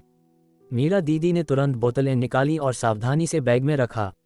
उन्हें पैक करते देखना भी सुखद था, इतनी शालीनता। रणवीर जी, आपकी वाइन पैक हो गई, मीरा दीदी ने बैग आगे बढ़ाते हुए कहा। रणवीर रायचंद ने इशारा किया। करण तुरंत आगे बढ़े और वाइन ले ली। ठीक है, अब ज्यादा परेशान नहीं करूंगा। मदद के लिए बहुत शुक्रिया युवक कबीर। इन वाइन के पैसे मैंने आपके कार्ड में ट्रांसफर कर दिए हैं, चेक कर लीजिए। रणवीर रायचंद ने मुस्कुराते हुए कहा, मेरे कार्ड में ट्रांसफर। कबीर मेहता हैरान रह गए। उन्होंने रणवीर रायचंद को अपना कार्ड नंबर तक नहीं बताया था, फिर कैसे ट्रांसफर कर दिया? रणवीर जी, ये वाइन मैं आपको तोहफे में दे रहा हूँ, पैसे की जरूरत नहीं। एक बात को एक बात रहने दो, साफ सुथरा बेहतर है ना? रणवीर रायचंद ने उदासीन भाव से कहा, फिर करण के साथ निकल पड़े। कबीर मेहता कुछ और कहना चाहते थे, मगर रणवीर रायचंद दरवाजे से बाहर निकल चुके थे। होंठ हिले, अंत में बोले, मीरा दीदी, मेहमानों को विदा करो। जी। मीरा दीदी ने सिर हिलाया। प्रेसिडेंट हेगड़े, मैं भी चलता हूँ। अगली बार मौका मिला तो आपके पिताजी से मिलूंगा। हेमंत वाडिया ने सबको नमस्ते कहा और चल दिए। मीरा दीदी ने सबको दरवाजे तक विदा किया। रणवीर रायचंद और उनके साथियों ने अभिवादन किया, फिर गाड़ी में सवार होकर मनों से दूर चले गए। गाड़ी में रणवीर रायचंद ने पूछा, प्रेसिडेंट हेगड़े, आप इस युवक कबीर से वाकिफ हैं? हेमंत वाडिया ने सिर हिलाया, आज पहली बार मिला हूँ। उनके पिताजी से कुछ बार मिला हूँ, बस औपचारिक परिचय। इस बार आपकी औषधि ढूंढने के सिलसिले में ही संपर्क किया था। तो मेहता परिवार का बैकग्राउंड जानते हैं? रणवीर रायचंद ने पूछा। मेहता परिवार मूलतः आर्यावर्त का था। दशकों पहले विदेश चले गए। बाद में सागर फार्मास्यूटिकल्स नाम की कंपनी बनाई, जो दुनिया की मशहूर दवा कंपनियों में से एक है। आप जानते हैं, दवा के धंधे में बहुत पैसा है। मेहता परिवार ने इसी कंपनी से सैकड़ों अरब की दौलत कमाई। अब जिस देश में रहते हैं वहां के सबसे अमीर परिवार हैं, मगर बहुत कम प्रोफाइल रखते हैं। इंटरनेट पर मेहता परिवार से जुड़ी कोई खबर मुश्किल से मिलती है। हेमंत वाडिया ने बताया। समझ गया। रणवीर रायचंद ने सिर हिलाया। उन्हें अंदाजा था कि अनन्या को भी शायद पता नहीं होगा कि उनके सहपाठी का बैकग्राउंड इतना भयानक है। परिवार की दौलत सैकड़ों अरब। हेमंत वाडिया को कुछ दूर छोड़ा, उन्हें अभी और काम थे। प्रेसिडेंट हेगड़े, इस बार बहुत शुक्रिया, रणवीर रायचंद ने कहा। हेमंत वाडिया पुराने लोमड़ी थे, मगर रणवीर रायचंद के सामने बहुत ईमानदार। रणवीर रायचंद की शुक्रिया भी दिल से थी। रणवीर जी, आप ज्यादा शिष्टाचार मत कीजिए। भविष्य में कुछ जरूरत हो तो बस संपर्क कीजिए। ठीक है। रणवीर रायचंद ने सिर हिलाया, फिर करण से गाड़ी आगे बढ़ाने को कहा। रिव्यू मिरर में अभी भी हेमंत वाडिया हाथ हिलाते दिख रहे थे। करण, जाकर मेहता परिवार का बैकग्राउंड पता करो और उनकी सागर फार्मास्यूटिकल्स की भी जांच करो। रणवीर रायचंद ने हुक्म दिया। मुस्कान गायब हो गई, चेहरा ठंडा पड़ गया। जी, और कुछ लोग लगाओ जो कबीर मेहता पर नजर रखें। रणवीर रायचंद ने फिर हुक्म दिया। ठीक है। करण ने मान लिया, मगर चेहरे पर थोड़ी हैरानी थी। मेहता परिवार की जांच तो ठीक, मगर कबीर मेहता पर नजर क्यों? उन्होंने तो दिल से मदद की थी ना। हालांकि जिज्ञासा थी, मगर पूछा नहीं। स्वामी के अपने कारण होंगे। निजी वाइनरी के अंदर मीरा दीदी बाहर से लौटी। युवक कबीर, सब चले गए। हम। कबीर मेहता ने सिर हिलाया। तभी उनका फोन बज उठा। एक मैसेज आया।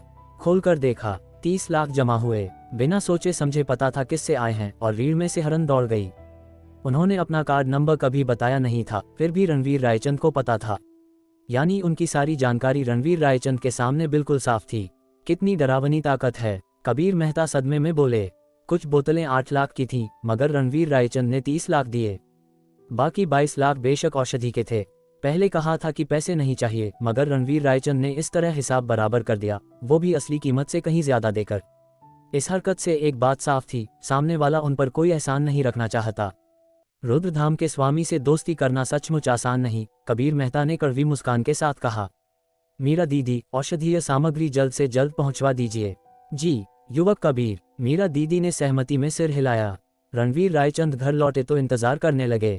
दोपहर 4 बजे के करीब एक ऑडी A4 दरवाजे पर रुकी। स्वामी, मीरा दीदी आई हैं, करण ने रिपोर्ट किया। रणवीर रायचंद तुरंत बाहर गए और देखा मीरा दीदी गाड़ी से उतर रही हैं, हाथ में गिफ्ट बॉक्स। रणवीर जी, ये औषधीय सामग्री है, देख लीजिए, मीरा दीदी ने मुस्कुराते हुए कहा। रणवीर रायचंद ने करण से लेने को कहा। खोलकर देखा तो आखिरी जड़ी बूटी थी, कोई गड़बड़ नहीं। शुक्रिया मीरा दीदी, इतनी दूर आने के लिए। अंदर आकर बैठेगी? रणवीर रायचंद ने पूछा। रणवीर जी को तकलीफ देने की जरूरत नहीं, सामग्री पहुंचा दी, अब मैं चलती हूँ, मीरा दीदी ने कहा। गाड़ी में बैठी और चली गईं। रणवीर रायचंद बस शिष्टाचार कर रहे थे, अभी मेहमान नवाजी का वक्त नहीं था। सारी औषधीय सामग्री पूरी हो गई थी तो तुरंत शोधन शुरू करना था। भट्टी और बाकी औजार पहले से तैयार थे, बस शुरू करना था। गोली शोधन की बात करें तो असल में औषधीय सामग्री को गोली में बदलना था, इतना रहस्यमय नहीं जितना लगता है। आज की तकनीक से कई दवा फैक्ट्रियां ऐसा कर सकती हैं, कुछ अस्पतालों के अपने लैब भी होते हैं। मगर रणवीर रायचंद जिस गोली को शोधित करना चाहते थे उसकी जरूरतें ज्यादा थीं और प्राण शक्ति से तपाना भी था। ये दुनिया की कोई दवा फैक्ट्री नहीं कर सकती थी। रणवीर रायचंद ने विला के पिछवाड़े में गोली शोधित किया। प्रक्रिया बहुत सावधानी भरी थी। डिस्टर्ब न हो इसलिए करण को रूही रायचंद के साथ खेलने भेज दिया। अनन्या शर्मा लौटी तो बस एक नज़र देखा और डिस्टर्ब नहीं किया। उन्हें बहुत हैरानी हुई, कभी सोचा नहीं था कि रणवीर गोली शोधित कर सकते हैं। एक बार फिर उनकी समझ ताज़ा हो गई। रात 10 बजे तक चलता रहा, तभी अचानक विला के पिछवाड़े से गाढ़ी औषधीय खुशबू फैलने लगी। सफल हो गया। रणवीर रायचंद ने माथे से पसीना पोंछा, आंखें उत्साह से चमकीं। सफल हो गया। रणवीर रायचंद की आवाज़ सुनकर करण और अनन्या शर्मा दोनों दौड़े आए। रणवीर रायचंद की हथेली पर एक गहरी हरी औषधि गोली थी। जितनी चिकनी सोची थी उतनी नहीं, थोड़ी खुरदुरी भी। आखिर रणवीर रायचंद के पास ज्यादा दवा के औजार नहीं थे, बस इतना सुनिश्चित किया कि औषधीय प्रभाव पूरा हो। कितना कमाल है, भले ही दिखने में सुंदर नहीं थी। अनन्या शर्मा फिर भी स्तब्ध रह गईं, जैसे कोई प्राचीन कीमियागर गोली शोधित कर रहा हो। करण ने पहले भी स्वामी को गोली शोधित करते देखा था, मगर बहुत कम। जब संजीवनी विद्या से भी इलाज न हो पाता और गोली शोधन तक बात आती, ऐसी स्थितियां बेहद दुर्लभ होती थीं। रणवीर रायचंद ने समय देखा, अभी 2 घंटे बाकी थे। करण, मुझे तुरंत अस्पताल ले चलो। ठीक है, करण ने सहमति दी और गाड़ी स्टार्ट करने चले गए। अनन्या, तुम पहले आराम करो। औषधि गोली सफल हो गया, विक्रम का शरीर जल्द ठीक हो जाएगा, रणवीर रायचंद ने कहा, फिर तुरंत निकल पड़े। अध्याय 219 विक्रम ठीक हो गया। आधे घंटे बाद शहर के अस्पताल में रणवीर रायचंद विक्रम के वार्ड में दाखिल हुए। संयोग से नज राउंड पर थी। आप लोग कौन हैं? रात की ड्यूटी वाली नज ने रणवीर रायचंद को कभी नहीं देखा था, घबराकर पूछा। स्वामी, विक्रम भी हैरान थे, इतनी रात को क्यों आए, क्या कुछ हुआ? रणवीर रायचंद को नज से बताने का वक्त नहीं था, सीधे बिस्तर के पास गए। विक्रम, मैंने औषधि गोली शोधित कर लिया, तेरे अंग प्रत्यंग बच सकते हैं। ये सुनकर विक्रम की आंखें उत्साह से चमक उठीं, सुस्त नजरें अचानक जल उठीं। स्वामी, सच में मेरे अंग ठीक हो सकते हैं? बिल्कुल सच, मैंने वादा किया था ना कि तुझे ठीक करूंगा। रणवीर रायचंद ने गोली निकाला। इसे निगल ले, जल्दी ठीक हो जाएगा। 1 महीने में फिर से ड्रैगन की तरह उछलेगा। वाह! विक्रम इतने खुश हुए कि आंसू तक छलक आए। तुम पागल हो गए हो? छोटी नज अचानक चीखी। इसके अंग चूर चूर हैं और तुम कोई घर का बना गोली खिला रहे हो, इसे मार डालना चाहते हो क्या? ये हमारा मामला है, तुमसे कुछ नहीं लेना देना। कृपया बाहर जाओ, रणवीर रायचंद ने ठंडे स्वर में कहा। हमसे लेना देना कैसे नहीं? ये तुम्हारा दोस्त है ना? यहाँ भर्ती हुआ तो इसे जिंदा रखना हमारी जिम्मेदारी है। खूबसूरत बहन, तुम बहुत कम जानती हो, ये मेरे स्वामी ने शोधित किया है, जरूर ठीक कर देगा। विक्रम ने हंसते हुए कहा। अज्ञानी, कितने अज्ञानी हो। वो गोली देखो, खुरा सा लापरवाही से निगल लिया और पता नहीं क्या हो जाए। छोटी नस जिद पर अड़ गई, उन्हें रोकने की ठान ली। वक्त कीमती था, रणवीर रायचंद का सब्र नहीं था बातों में। करण, इसे बाहर ले जाओ। जी। करण ने सिर हिलाया, नस को पकड़ा और बाहर ले गए। अब शांति थी। रणवीर रायचंद ने तुरंत विक्रम को गोली खिलाया। पहले तो कुछ नहीं हुआ, मगर कुछ पलों बाद विक्रम का चेहरा दर्द से सिकुड़ गया। स्वामी, मेरे अंग जल रहे हैं, जैसे आग लगी हो। असर हो रहा है, बर्दाश्त कर। रणवीर रायचंद ने तुरंत कई चांदी की सुइयां निकाली और विक्रम के अंगों में चुभोई, जलन कम करने के लिए। तभी दरवाजा जोर से खुला और कई लोग अंदर घुसे। डॉक्टर देसाई, ये लोग मनमानी कर रहे हैं। छोटी नज ने तुरंत रिपोर्ट की, सुरक्षा के लिए ड्यूटी पर मौजूद सीनियर स्पेशलिस्ट को बुला लाई थी। बात करते करते उसने विक्रम के अंगों में सुइयां देखी और चीखी, इन्हें सुइयां तक चुभो दी, ये तो हद हो गई। वो गोली कहाँ है? पहले ही निगल चुके हैं, रणवीर रायचंद ने शांत स्वर में कहा। नस की बेचैनी पर उन्हें हल्की हंसी आ रही थी। हे भगवान, कितने बेहुदा, तुमने सचमुच इसे खिला दिया। छोटी नस बेचैनी से घूमने लगी। डॉक्टर देसाई, देखिए मरीज के परिवार वाले कितने लापरवाह हैं। चुप, डॉक्टर देसाई ने डांटा, चेहरा सख्त। क्या किसी ने तुम्हें नहीं बताया कि इस वार्ड में कौन है? अरे, नस चौंकी और सचमुच सिर हिलाया। ड्यूटी में लापरवाही। डॉक्टर देसाई ने भव्य से कुढ़ी, फिर रणवीर रायचंद की ओर मुड़कर माफी मांगते हुए बोले, रणवीर जी, माफ कीजिए, ये नस नई ट्रांसफर हुई है। हेड नस शायद ब्रीफ करना भूल गई। डिस्टर्ब करने के लिए खेद है, हमें माफ करें। सीनियर का रवैया देख नस स्तब्ध रह गई। छोटी बात है, वो तो सिर्फ अपना फर्ज निभा रही थी, इसमें गलत कुछ नहीं, रणवीर रायचंद ने कहा। तब जाकर अटेंडिंग फिजिशियन ने राहत की सांस ली। अगर और कुछ नहीं तो कृपया बाहर जाएं, रणवीर रायचंद ने कहा। उन्हें कोई डिस्टर्बेंस नहीं चाहिए था। अच्छा, अटेंडिंग फिजिशियन हिचकिचाए। रणवीर जी, हमें दखल देने का हक नहीं, मगर मरीज अभी हमारे अस्पताल में है, अगर आप अपना इलाज करेंगे। रणवीर रायचंद को समझ आ गया और बीच में टोक दिया, चिंता मत कीजिए, जो भी होगा अस्पताल से कोई लेना देना नहीं। मैं आपको कोई परेशानी नहीं दूंगा। बहुत अच्छा, बहुत अच्छा। अटेंडिंग डॉक्टर ने शर्मिंदा मुस्कान दी, सबको नमस्ते किया और बाहर चले गए। स्वामी, लगता है कोई आपकी कला पर भरोसा नहीं करता, विक्रम ने कहा। अब थोड़ा बेहतर महसूस कर रहे थे और मुस्कुराए। तू भरोसा करता है, बस वही काफी है, रणवीर रायचंद ने हंसकर कहा। मुझे तो लगता है मुझे ठगा गया, विक्रम ने मन में सोचा। गोली विक्रम के शरीर में पूरी तरह फैल चुका था। रणवीर रायचंद चांदी की सुइयों से इलाज जारी रखे। पूरी रात वार्ड में सन्नाटा रहा। नर्स स्टेशन के पीछे वो छोटी नर्स पूरी रात ड्यूटी पर रही, शिफ्ट बदलते समय भी नहीं गई। अब उसे पता था कि अंदर कौन है और डर के मारे कांप रही थी। मगर रणवीर रायचंद का विक्रम को ठीक कर देना उसे मार खाकर भी यकीन नहीं होता। रुद्रधाम के स्वामी भी इंसान हैं, भगवान थोड़े हैं। अस्पताल के टॉप स्पेशलिस्ट्स ने एक स्वर में कहा था कि आदमी के अंग पूरी तरह ठीक नहीं हो सकते, रणवीर रायचंद एक गोली से कैसे ठीक कर देंगे। फिर भी कोई हादसा न हो इसलिए डिस्टर्ब करने की हिम्मत नहीं हुई, दूर से नजर रखती रही। सुबह 6 बजे अचानक वार्ड से शोर उठा। जरूर कुछ गड़बड़ हुई, सोच कर परेशान होकर नर्स जांचने चली। मगर जैसे ही पास पहुंची, दरवाजा जोर से खुला और एक आकृति बाहर उछली। मैं ठीक हो गया, सचमुच ठीक हो गया, विक्रम नाचते गाते चिल्लाए, खुशी से पागल। छोटी नर्स हक्की बक्की रह गई, उसे साफ देखकर स्तब्ध। सचमुच ठीक हो गया, खुलकर चल फिर रहा था। ये क्या मजाक है? जिस आदमी को टॉप स्पेशलिस्ट्स ने स्थायी अपंग घोषित किया था, एक रात में नाच रहा था। बिल्कुल अकल्पनीय। आराम से अभी अभी ठीक हुए हो, पूरा ठीक नहीं हुए, रणवीर रायचंद हंसे। विक्रम को अपने पैरों पर देखकर उन्हें राहत और खुशी दोनों महसूस हो रही थी। स्वामी, मुझे बहुत अच्छा लग रहा है, अंग फिर से इस्तेमाल करना अद्भुत है। विक्रम कॉरिडोर में हर हरकत का मजा ले रहे थे, जैसे नया जन्म हुआ हो। खबर तेजी से फैली, पूरा अस्पताल हड़कंप मच गया। पल भर में दर्जनों विशेषज्ञ प्रोफेसर और 100 से ज्यादा रेजिडेंट डॉक्टर नर्सें दरवाजे पर जमा हो गए। सब अविश्वास से देख रहे थे। चमत्कार, चिकित्सा इतिहास में पूर्ण चमत्कार। कुछ सफेद बालों वाले पुराने प्रोफेसरों ने चश्मा साफ किया कि कहीं आंखें धोखा तो नहीं दे रहीं। जिस मरीज को उन्होंने स्थायी अपंग घोषित किया था, वो उनके सामने उछल रहा था। हे भगवान, कैसी चिकित्सा कला है ये, इतनी शक्तिशाली कैसे हो सकती है? क्या हमने जिंदगी भर पढ़ाई करके कुछ नहीं सीखा? स्पेशलिस्ट्स और डॉक्टर सब स्तब्ध थे, जानकर कि ये रणवीर रायचंद द्वारा शोधित एक गोली था। सबने उन्हें घेर लिया।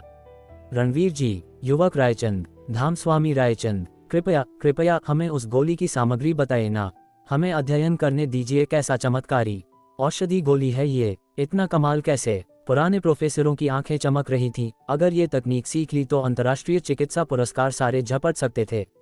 अध्याय 220, मणि का ठिकाना मिला।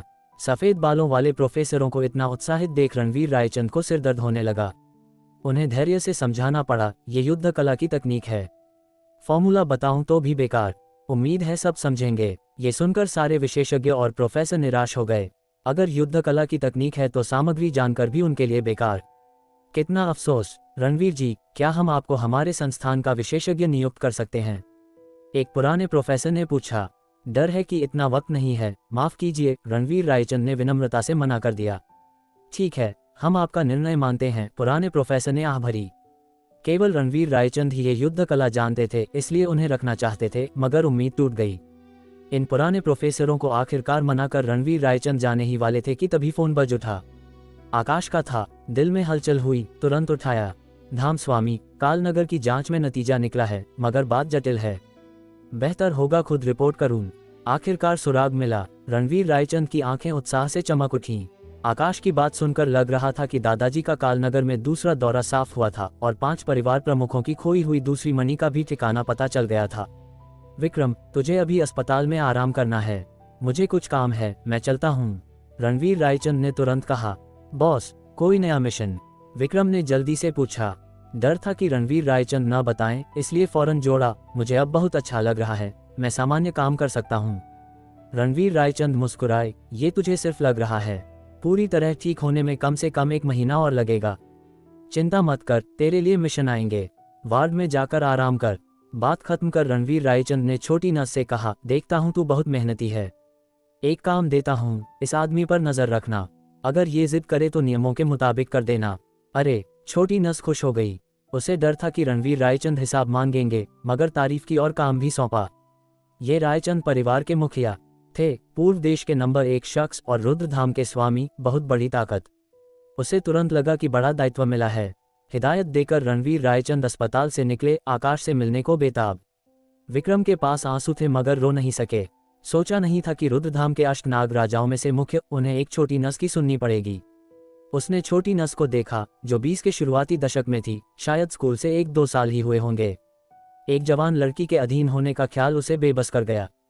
तू मुझे ऐसे घूर मत, तेरे बॉस ने मुझे तेरे हवाले किया है। उम्मीद है तू आज्ञाकारी रहेगा, वरना मैं नरमी नहीं बरतूंगी, छोटी नस ने हिम्मत जुटाकर कहा। मुझे डांट पड़ी। विक्रम पसीना पसीना हो गया। अस्पताल से निकलकर रणवीर रायचंद सीधे घर लौटे।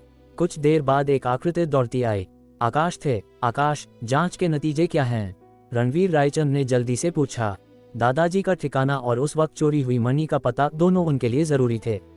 धाम स्वामी को रिपोर्ट, उस वक्त कालनगर में मणि चुराने वाली ताकत एक स्थानीय अपराधी संगठन था। उनका बॉस काल सागर के पीछे की ताकत है। अगर कुछ अनपेक्षित नहीं हुआ तो मणि अभी भी काल सागर में है। काल सागर, रणवीर रायचंद ने नाम सुनते ही आंखें सिकुड़ी, ठंडी चमक उभरी। दुनिया के 3 बड़े निषिद्ध क्षेत्रों में से एक। उस वक्त लोगों को नहीं भेजा था। रणवीर रायचंद को मार खाकर भी यकीन नहीं होता, कोई स्थानीय अपराधी संगठन खुद से ऐसा नहीं कर सकता। दादाजी का ठिकाना? रणवीर रायचंद ने आगे पूछा। मेरी मौके पर जांच के मुताबिक वरिष्ठ दामोदर रायचंद अपने दूसरे कालनगर दौरे में कुछ सुराग पा चुके थे और जान गए थे कि काल सागर पीछे है। मगर कार्रवाई से पहले स्थानीय अपराधी ताकत को पता चल गया और फिर पागलों जैसा पीछा किया। अंत में आकाश ने रणवीर रायचंद को देखा। बोल। रणवीर रायचंद का स्वर ठंडा था। उनके अंक काट दिए गए और समुद्र में मछलियों का चारा बना दिया गया। आकाश ने दांत पीसते हुए कहा, आंखों में गुस्सा चमका। सचमुच क्रूर और निर्दयी। रणवीर रायचंद ने गहरी सांस ली, आंखें अनंत ठंडक से चमकीं। उन्हें पता था कि दादाजी जीवित नहीं हो सकते, मगर इतनी दर्दनाक मौत की उम्मीद नहीं थी। अंक काटकर समुद्र में फेंकना पागलपन था। काल सागर, रणवीर रायचंद ने गहरी आवाज में बुदबुदाया। उस वक्त मणि चुराने और 3 बड़े परिवारों के मुखियाओं को मारने वाली ताकत के पीछे काल सागर था। सालों बाद जब दादाजी फिर कालनगर गए तो भी काल सागर ने लोगों को भेजकर मार डाला। भले ही तुम 3 बड़े निषिद्ध क्षेत्रों में से एक हो, मैं तुम्हें नेस्तनाबूद कर दूंगा। रणवीर रायचंद ने ठंडे स्वर में कहा। तुरंत रुद्र सेना को तैयार होने का हुक्म दिया। इन दिनों वे इसी इंतजार में थे, न सिर्फ देवलोक की कार्रवाई का बल्कि कालनगर से खबर का। सबसे जरूरी दूसरी मणि का ठिकाना। अब जब पता चल गया तो देर करने की कोई वजह नहीं। धाम स्वामी, कब चलें? आकाश बेताबी से पूछने लगे। जो कोई भी धाम स्वामी के दादाजी को मारने की हिम्मत करे, भले ही काल सागर हो, रुद्र धाम का कोप झेलना पड़ेगा। मेरा हुक्म इंतजार करो, रणवीर रायचंद ने कहा। कालनगर जरूर जाना है। 10 लाख सैनिकों को इकट्ठा करने का हुक्म पहले ही दे चुके थे, मगर तुरंत नहीं रवाना हो सकते, कुछ और इंतजाम बाकी थे। जी, आकाश ने मान लिया और चले गए। फिर रणवीर रायचंद ने 2 और कॉल किए, एक रुद्रधाम को और एक छाया संप्रदाय के जिम्मेदार व्यक्ति को। अपनी बहन का कोई पता है या नहीं? नतीजा नहीं। रणवीर रायचंद को उम्मीद थी, वरना थोड़ा सा भी सुराग होता तो दोनों ताकतों के मुखिया पहले बता देते। दूसरी मणि का ठिकाना और दादाजी को कालनगर में क्या हुआ, सब साफ हो गया। अब सिर्फ 2 बातें रणवीर रायचंद के दिल पर भारी थीं। एक रायचंद परिवार की रखी हुई मणि का ठिकाना, दूसरी राशि रायचंद का पता। मौजूदा सारे सुरागों से रणवीर रायचंद को पूरा यकीन था कि राशि रायचंद अभी जिंदा हैं। उनके दिल में राशि रायचंद की अहमियत मणि ढूंढने से कहीं ज्यादा थी।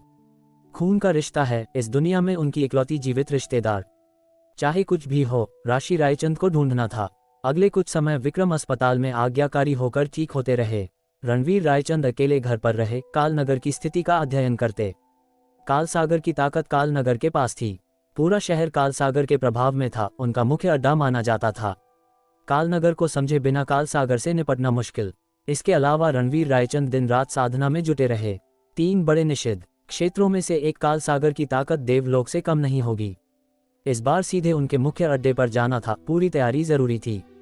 दुश्मन को तुच्छ समझ सकते हैं, मगर लापरवाही नहीं। देवलोक से एक बार टकराने के बाद रणवीर रायचंद को 3 बड़े निषिद्ध क्षेत्रों की ताकत का अंदाजा हो गया था। अगर अपनी ताकत में भारी बढ़ोतरी नहीं की तो रुद्रधाम के 10 लाख भाइयों का खतरा बहुत बढ़ जाएगा। विक्रम की चोट के बाद रणवीर रायचंद नहीं चाहते थे कि रुद्रधाम का कोई और भाई ऐसा अनुभव करे। रणवीर रायचंद जहां मेहनत से साधना कर रहे थे, वहीं आकाश, करण और बाकी 7 बड़े नागराजा भी जोरदार साधना में जुटे थे। 10 लाख की सेना तैयार थी। सबको पता था कि जल्द कालनगर रवाना होंगे। तब भयंकर लड़ाई होना तय था, इसलिए पहले से तैयारी जरूरी थी। अध्याय 221, शिखर संसद में बदलाव। विक्रम के बारे में रणवीर रायचंद ने उन्हें कुछ नहीं बताया। उम्मीद थी कि वो चोट ठीक करने पर ध्यान दें। रणवीर रायचंद ने अनन्या शर्मा को बता दिया था कि कुछ दिनों के लिए बाहर जाना है। विदेश जाने की बात नहीं कही, डर था कि अनन्या चिंता करेगी। ऐसे दिन एक हफ्ते तक चले। इसी दिन विला के अंदर साधना में डूबे रणवीर रायचंद ने अचानक आंखें खोलीं। इतने समय से अटकी साधना आधार आखिरकार ढीली पड़ने लगी। शक्ति देव स्तर से ऊपर का क्षेत्र अब दूर नहीं। आंखों में तेज चमक उभरी। तभी फोन बज उठा। विक्रम का था। कुछ हुआ, दिल बैठ गया, तुरंत उठाया। क्या हुआ? पालनहार, शिखर संसद में कुछ गड़बड़ हो गई। विक्रम की आवाज आते ही रणवीर रायचंद हड़बड़ा गए। शिखर संसद में गड़बड़। कुछ देर बाद रणवीर रायचंद अस्पताल के वार्ड में प्रकट हुए। सारे बाहरी लोगों को भगा दिया गया। पूरे कमरे में सिर्फ वो और विक्रम थे। रिपोर्ट सुनकर तुरंत दौड़े आए थे। पालनहार, जयपुर में आपने मुझे लक्ष्मण चतुर्वेदी पर नजर रखने को कहा था। अभी मेरे अधीनस्थ ने फोन किया और बताया कि शिखर संसद के अंदर राजनीतिक बदलाव हुआ है। लक्ष्मण चतुर्वेदी के नेतृत्व में कुछ बड़े अधिकारियों ने संसद स्वामी की सत्ता छीन ली, गैर कानूनी तरीके से विरोधियों को काबू किया। अब शिखर संसद पर मूलतः लक्ष्मण चतुर्वेदी का कब्जा है, विक्रम ने साफ साफ बताया। ये सुनकर रणवीर रायचंद स्तब्ध रह गए। शिखर संसद जैसा महत्वपूर्ण विभाग बदल गया। पिछली बार लक्ष्मण चतुर्वेदी से मिला था तो कुछ गलत लगा था। सोचा नहीं था कि इतनी हिम्मत करेंगे कि संसद स्वामी को हटा देंगे। रणवीर रायचंद का स्वर ठंडा था। पिछली बार आचार्य महावीर का न दिखना शायद इसलिए था क्योंकि उन्हें पहले ही काबू कर लिया गया था। अगर ऐसा है तो विवेक, जिसे उन्होंने शिष्य बनाया, गद्दार है। नहीं, तुरंत कार्रवाई करनी होगी। रणवीर रायचंद ने फौरन फैसला किया। गुप्त घाटी को नेस्तनाबूद करने और शाही राज्य से बात के बाद रणवीर रायचंद को ऊपरी अधिकारियों का रवैया पता था। वे कभी ऐसे तरीके से शिखर संसद को काबू नहीं करेंगे। यानी ये शिखर संसद के अंदरूनी संघर्ष था। शिखर संसद के एल्डर काउंसिल के मुख्य ग्रैंड एल्डर लक्ष्मण चतुर्वेदी संसद स्वामी बनना चाहते थे। पहले शाही राज्य को सूचित करो, रणवीर रायचंद ने सोचकर फैसला किया। जैसे ही फोन निकाला, करण ने अचानक दरवाजा खटखटाया। पालनहार, कोई आपको ढूंढ रहा है। कौन? पहचान नहीं, रणवीर रायचंद ने भव्य से कुढ़ी, फोन रख दिया और बाहर गए। एक अजनबी युवक दिखा जो उन्हें देखते ही पूछा, आप रणवीर रायचंद हैं? हाँ, रणवीर रायचंद ने सिर हिलाया। तुम कौन हो? मुझे क्यों ढूंढ रहे हो? सचमुच रणवीर रायचंद हैं? युवक ने बार बार पुष्टि की, बहुत सावधान। बिल्कुल, मुझे नकली बनने की हिम्मत कौन करेगा? रणवीर रायचंद ने हंसकर कहा। क्या कोई पहचान पत्र दिखा सकते हैं? मुझे पक्का करना है कि आप खुद हैं। युवक अभी भी बेचैन था। तुम झंझट करने आए हो क्या? करण की नजर तीखी हो गई। युवक तुरंत डर गया और 2 कदम पीछे हटा। रणवीर रायचंद ने करण को रोका, फिर अपना पहचान पत्र निकाला और देखने दिया। लग नहीं रहा था कि झंझट करने आए हैं, बल्कि कोई जरूरी बात बताने आए लगते थे, इसलिए रणवीर रायचंद ने पहचान पत्र दिखाया। पहचान पत्र ध्यान से देखकर युवक ने राहत की सांस ली। लगता है आप सचमुच रणवीर रायचंद हैं। बस बता दो क्या काम है, रणवीर रायचंद ने कहा। युवक ने जेब से एक पत्र निकाला। मैं पश्चिम देश से आया हूँ। एक बुजुर्ग ने मुझे ये पत्र आपको देने को कहा। पश्चिम देश से? रणवीर रायचंद हैरान हुए। इतनी दूर, और शिखर संसद भी पश्चिम देश में है। मुझे पत्र कौन लिखेगा? रणवीर रायचंद ने खोलकर देखा और चेहरे पर हैरानी उभर आई। रणवीर जी, शिखर संसद में मुसीबत है। ग्रैंड एल्डर लक्ष्मण चतुर्वेदी विद्रोह की साजिश रच रहे हैं। मुझे काबू कर लिया गया है। वे शायद आपके पास मनी मांगने आए। बिल्कुल मत देना। कालनगर में एक और मनी है। लक्ष्मण चतुर्वेदी पहले ही लोगों को कालनगर भेजने की योजना बना चुके हैं, वो मनी ढूंढने। आपको मुझे बचाने बिल्कुल नहीं आना चाहिए, वरना दुश्मन सतर्क हो जाएगा। मैं जानता हूं आपने गुप्त घाटी और तमस संप्रदाय को नेस्तनाबूद किया। इन दोनों ताकतों के पीछे और भी बड़ी संस्थाएं हैं।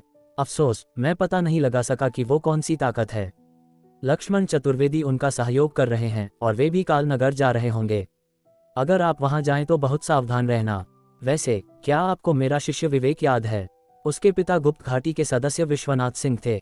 आपको याद होगा जब आपने गुप्त घाटी को नेस्तनाबूद किया था। संक्षेप में, ये विरोधी पक्ष द्वारा जानबूझकर शिखर संसद में घुसपैठ के लिए किया गया था। अफसोस, जब मुझे सब समझ आया तब तक देर हो चुकी थी, इसलिए मुझे साजिश का शिकार बनाया गया। भविष्य में विवेक से सावधान रहना। याद रखना, शिखर संसद बिल्कुल मत आना और शाही राज्य को सूचित भी मत करना। जल्दी कालनगर पहुंचो और वो मणि जरूर हासिल करो। वो खलनायकों के हाथ नहीं पड़नी चाहिए। अंत में एक नाम था, आचार्य महावीर। जाहिर था, ईमेल या फोन का इस्तेमाल न करके शायद उन्हें पूरी नजरबंदी में रखा गया था। जल्दबाजी में ये पत्र लिखवाकर किसी और रास्ते भिजवाया गया। पूरा पत्र पढ़कर रणवीर रायचंद का मन लंबे समय तक अशांत रहा। पत्र छोटा था, मगर उसमें छिपी जानकारी चौंकाने वाली थी। गुप्त घाटी और तमस संप्रदाय के पीछे सचमुच और डरावनी संस्थाएं थीं। वे लक्ष्मण चतुर्वेदी से सहयोग कर रहे थे। आचार्य महावीर जैसे पुराने योद्धा को भी उस संस्था की जड़ें पता नहीं थीं। रणवीर रायचंद को और ज्यादा हैरानी हुई कि विवेक विश्वनाथ सिंह का बेटा था, जानबूझकर शिखर संसद में घुसाया गया। आचार्य महावीर ने उसे शिष्य बनाया और पूर्व देश आते समय साथ रखा, मगर वो असल में जासूस था। किसी को मत बताना कि एक बुजुर्ग ने तुमसे ये पत्र दिलवाया, समझे? रणवीर रायचंद ने युवक को चेतावनी दी।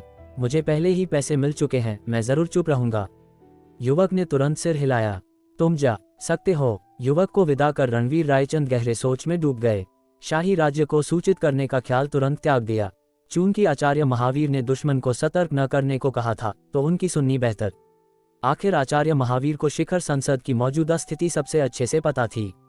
भले लक्ष्मण चतुर्वेदी ने शिखर संसद पर कब्जा कर लिया हो, अभी ज्यादा कुछ करने की हिम्मत नहीं करेंगे। अगर आचार्य महावीर और बाकियों की मौत हुई तो शाही राज्य जरूर सतर्क हो जाएगा। बस आचार्य महावीर की सलाह मानकर जल्द से जल्द कालनगर पहुंचना था।